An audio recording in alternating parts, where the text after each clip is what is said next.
ayons un cœur comme celui de Néhémie.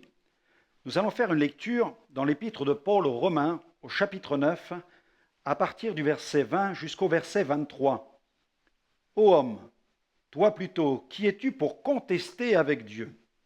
Le vase d'argile dira-t-il à celui qui l'a formé, pourquoi m'as-tu fait ainsi?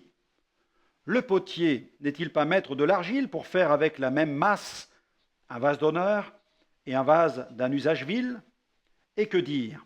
Si Dieu, voulant montrer sa colère et faire connaître sa puissance, a supporté avec une grande patience des vases de colère, prêts pour la perdition, et s'il a voulu faire connaître la richesse de sa gloire envers des vases de miséricorde, qu'il a d'avance préparés pour la gloire, ainsi il nous a appelés non seulement d'entre les Juifs, mais encore d'entre les païens.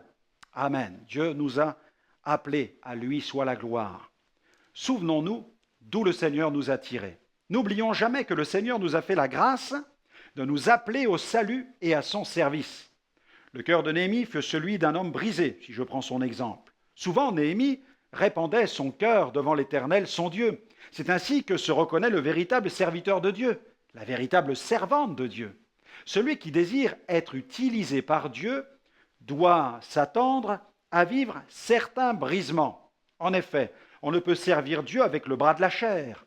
C'est pourquoi certains brisements sont nécessaires. Ils permettent au Seigneur de nous dépouiller de notre ego qui fait si souvent obstacle au dessein divin.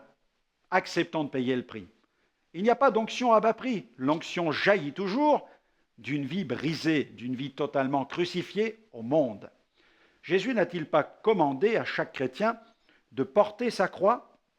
Dans Luc chapitre 9, versets 23 à 26, Jésus déclare « Si quelqu'un veut venir après moi, qu'il renonce à lui-même, qu'il se charge chaque jour de sa croix et qu'il me suive, car celui qui voudra sauver sa vie la perdra. Mais celui qui la perdra à cause de moi la sauvera. Et que servirait-il à un homme de gagner tout le monde s'il détruisait ou se perdait lui-même? Car quiconque aura honte de moi et de mes paroles, le Fils de l'homme aura honte de lui quand il viendra dans sa gloire et dans celle du Père et des saints anges. » Néhémie fut un homme brisé en voyant la condition désastreuse de Jérusalem. Il s'humilia devant Dieu, pleura devant l'Éternel et eut recours même au jeûne et à la prière. La seule vue de la désolation brisa son cœur. Dans Néhémie chapitre 1 verset 4, « Lorsque j'entendis ces choses, je m'assis, je pleurai, je fus plusieurs jours dans la désolation, je jeûnai, je priai devant le Dieu des cieux. » Néhémie se sentait impuissant face à cette tragédie nationale. Toujours dans le chapitre 1er au verset 6, on peut lire « Que ton oreille soit attentive et que tes yeux soient ouverts.